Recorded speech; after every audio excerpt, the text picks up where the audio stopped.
চিন্তা শক্তি মহান রাখবেন, পবিত্র রাখবেন। তাসকিয়া, কি শব্দ? তাসকিয়া, পবিত্রতা। মনে রাখবেন, আমাদের দ্বীনের মূল মাকসাদ হচ্ছে পরিশোধন, পবিত্রতা।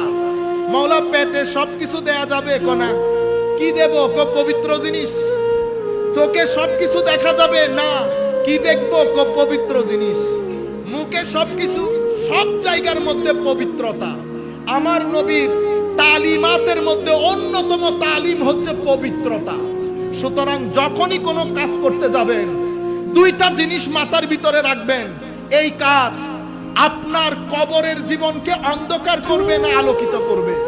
যদি কবরের জীবনকে অন্ধকার করে, এমন প্রত্যেক কাজ আপনার দুনিয়ার জীবনকে অশান্তির করে তুলবে।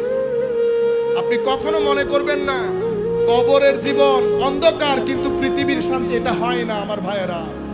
চিন্তা শক্তি উপরে রাখবেন, নাম্বার 1। নাম্বার 2 হচ্ছে যা খাবেন, পরিমিত খাবার এবং পবিত্র খাবার, দুইটা জিনিস মাথায় রাখবেন। যাদের খাদ্যের মধ্যে বিষ, ভেজাল, হারাম এগুলা থাকে, তাদের ইবাদত আল্লাহ গ্রহণ করেন না। তাদের ইবাদত আল্লাহ গ্রহণ অনে জিবেরে প্রধান অতিথি বানাইলেন, জিবেরে তুলতে তুলতে আসমানত তুলিলেন, আর রুজুর উপরে বলে ফোনাত দোয়া রেখুন হদে মসজিদের রুজু বুবা জিবেরে ফোনাত দোয়া রেখুন।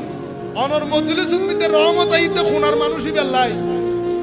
আর জিবেরে মাথার তাজ বানাইউন, ইবের আপাদ মস্তক হারামের টাকা, আপাদ মস্তক হারামের টাকা। হারামের টাকা দিবেনও না, নিবেনও না। আপনারা বুঝতে পেরেছেন?